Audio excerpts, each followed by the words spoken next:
An airline pilot is fired for doing hardcore drugs with topless women before a flight. Robotic super monster wolves are guarding Japanese towns against bears. And Dominoes is giving away a free emergency pizza. These are the weird stories for Tuesday on Weird AF News, the only daily weird news podcast recorded by a comedian inside a closet. Let's go.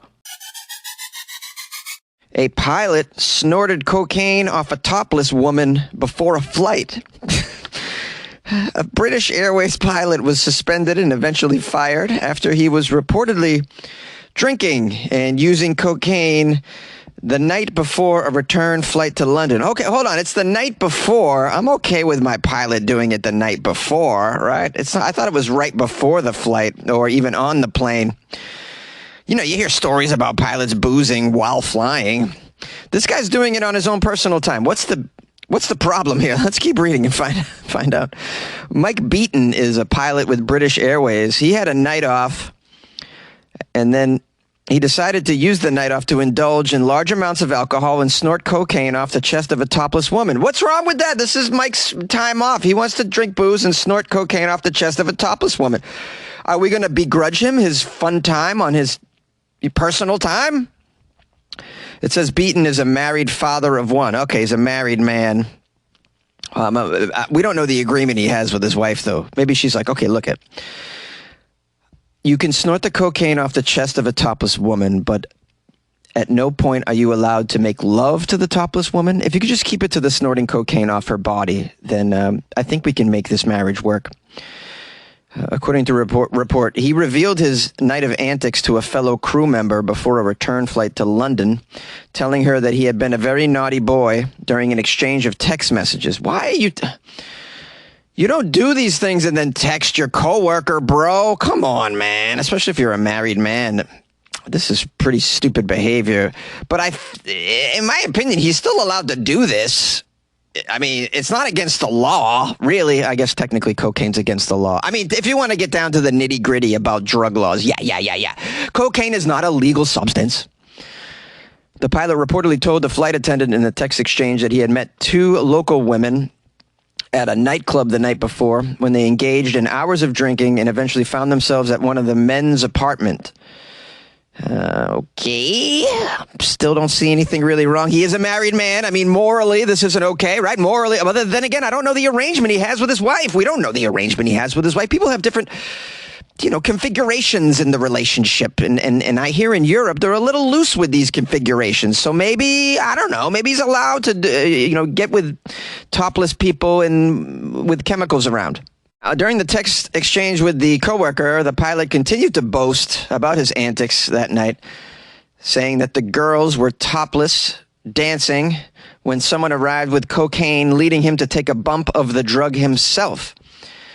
A quote from the text reads, "I've lost my shirt somewhere, and one of the local gentlemen produces a plate with a few lines of coke, so then there's a debate about whose chest is the best to do the coke off of."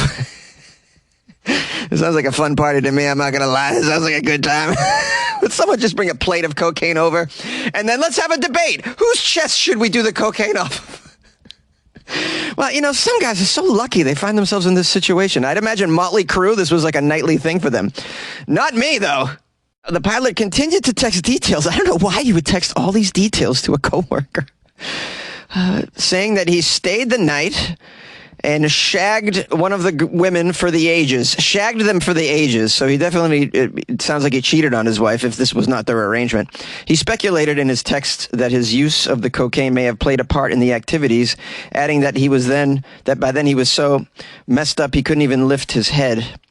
When the pilot tried to fly the following day, the crew member reported his wild night out to the airline, causing British Airways to delay the 12-hour flight to Heathrow Airport in London, and costing the airline reportedly $120,000.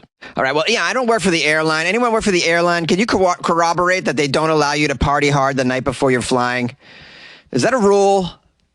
It would seem to me that what you do on your private time is not the business of British Airways, but then again, I don't know. Maybe they hold these airline pilots to very strict protocol, it would seem.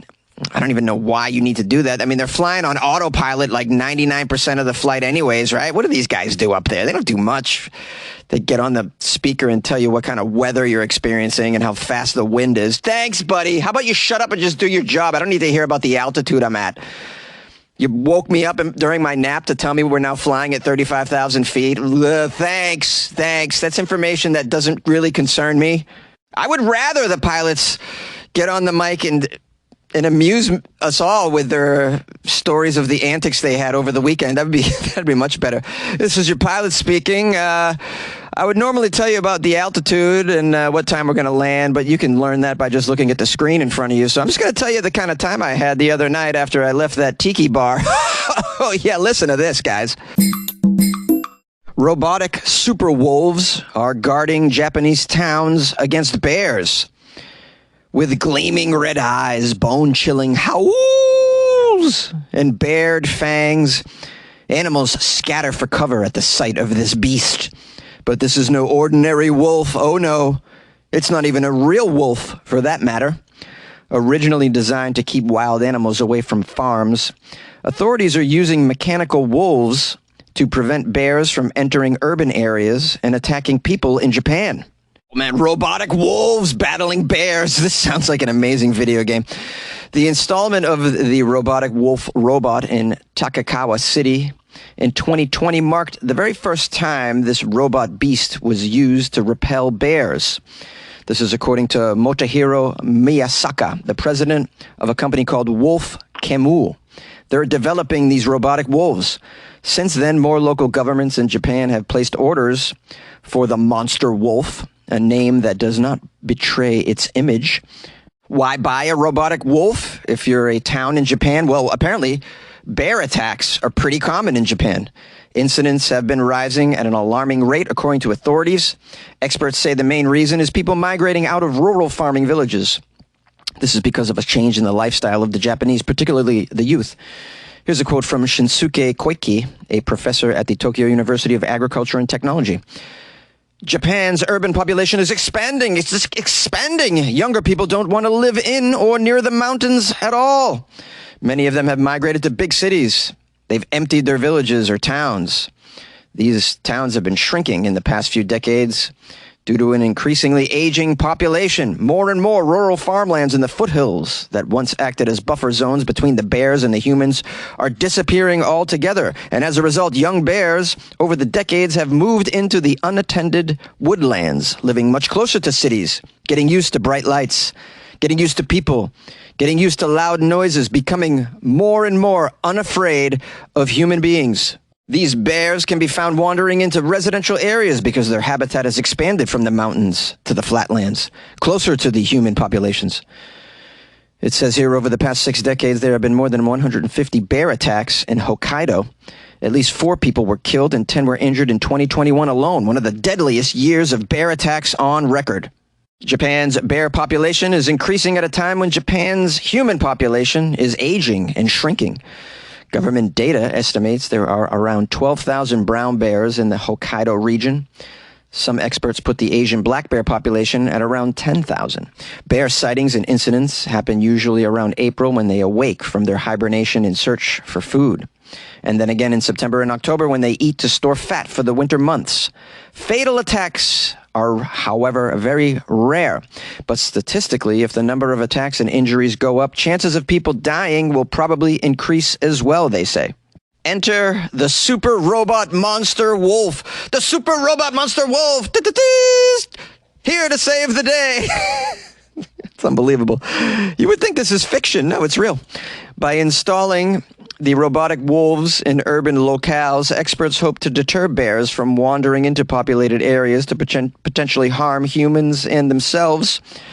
Researchers previously estimated that a robo-wolf's howls effectively deterred bears from encroaching within approximately 1 square kilometer of its installation. Arguably better than many electric fence perimeters, they're saying. With strategic placement, super monster robotic wolves could help elderly communities, and they're saying also protect the bears. The robo-wolf features some large, menacing fangs, fur, flashing red LED eyes, and a head that's capable of shaking side to side while also emitting a 9 decibel howl. I figured I might as well go find a YouTube video of this robo-wolf, and I found one that even features the sound that it makes, so I thought I would play that for you guys. So here we go, presenting the sound of the robo-wolf.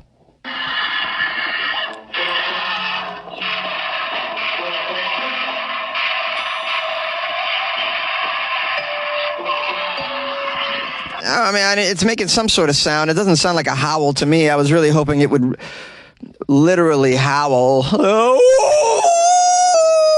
You know, a nice good howl you'd expect. By the way, I think I howl pretty good. You know, if you happen to be listening to this and you work for the Robo Wolf Company and you want to license my howl, I think it's pretty good. I'll do another one even better. Hold on.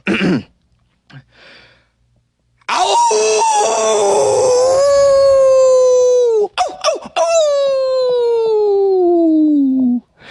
There we go, guys. A grown-ass man howling in a closet. Yeah, I'm okay. Yay!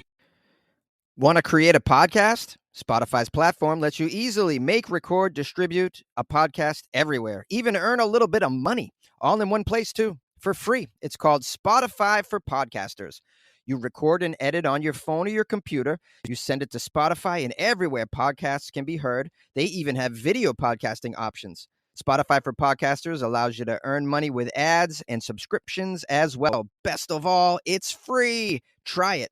Download Spotify for Podcasters or go to spotify.com/podcasters to get started. And good luck with your podcast. Good luck with your life, man.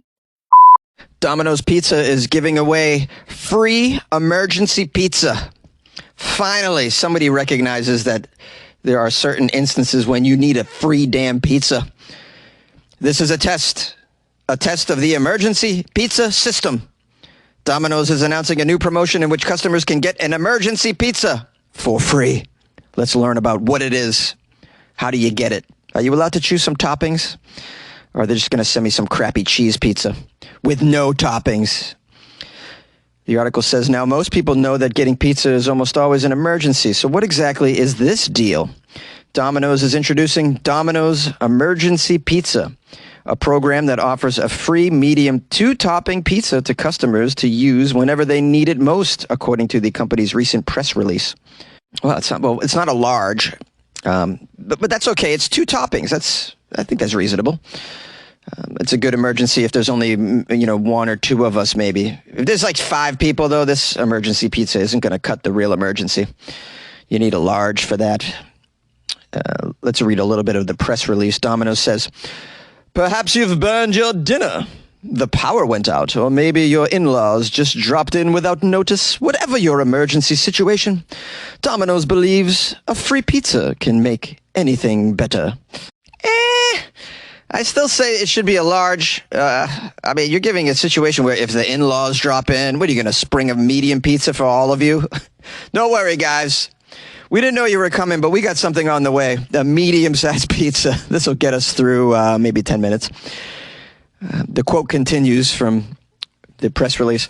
Why did we launch Domino's Emergency Pizza? You're wondering? Well, with so much uncertainty in life, we believe that everyone needs a pizza pick-me-up at some point. The hardest part may be just deciding when to use your emergency pizza. Yeah, I'll tell you when. If you live on Skid Row and you don't have access to any food whatsoever, I think a medium pizza delivered to your tent would be amazing. Outside of that, I don't know. It's a medium. I mean, what do you want me to do with a medium pizza? Come on, man. A medium pizza. As an emergency? I mean, if I'm thirsty, it's emergency. I'm dehydrated. What are you gonna bring me a very small cup of water? No. During emergencies, you need more of whatever it is that is supposed to get you out of the emergency. This is just my opinion. It says here customers have to place a digital order online or a digital carryout order of $7.99 or more. Once the order is complete, customers qualify for the emergency pizza. So I guess it's got to be part of another order. And at that point, is it really an emergency? I mean, you're ordering another pizza already, and then you're like, you know what? I guess we need an emergency pizza. My goodness, we only ordered one. It's an emergency. In order to get the pizza, customers have to sign up for Domino's Rewards. Within 7 days, people can then redeem their pizza by clicking My Deals and Rewards under their Domino's Rewards account. While ordering a pizza may not be an emergency right now, there is time for one to develop. Customers can earn the emergency pizza from now until February 11th, 2024. Well, I mean, at the end of the day, it is a free medium pizza. I think they're overshooting the marketing by calling it an emergency. It's just a free medium pizza if you spend $7.99. Why not use it? I mean, I don't really order from Domino's, but if I did, and I do so between now and February 11th or whatever the date is, I might as well add on a free medium pizza as an emergency. It's an emergency. I smoked 2 blunts, so I need an emergency pizza added on. Shock to the heart, and you're to blame, darling. You give news a bad name. Bow now, it's weird news, and I'm bow now. What up, y'all? It's Jonesy, highly caffeinated, and here for your amusement. I hope you enjoyed this episode of Weird AF News. If you didn't, oh well, there's always tomorrow. Thanks for spending some time with the Weird AF News podcast. I heard there is 14 billion podcasts out there, and you chose to spend a little bit of time with mine. So for that, I'm very, very grateful, and I respect your time. So we're going to keep it brief, especially this outro. I'll just tell you, if you haven't subscribed to the show yet, please consider doing so. Just know that we do Weird News 5 days a week. I should say I do Weird News 5 days a week, and on Friday, it's only Weird News from Florida. You can get the podcast on all podcast players and YouTube as well. If you want to call the show, the number is 646-450-2012. Follow me on Instagram at FunnyJones. If you want to, you can send me a DM if you'd like, or just say hi, or tell me I'm awful. That's okay. All of that is acceptable. You can also learn or be made aware of where I'll be performing stand-up comedy if you'd like to see some of that. Tonight I'm in Ventura. That should be fun. And then this weekend, where am I? I'm going around. I think I'm in Ontario, California. So I guess SoCal, basically, is where I'm at this week. So if you happen to be in SoCal, just check out my Instagram at FunnyJones if you want to come and meet me. If you want to support the show, you can buy me a coffee off my website, weirdafnews.com. That's pretty cool to keep me caffeinated.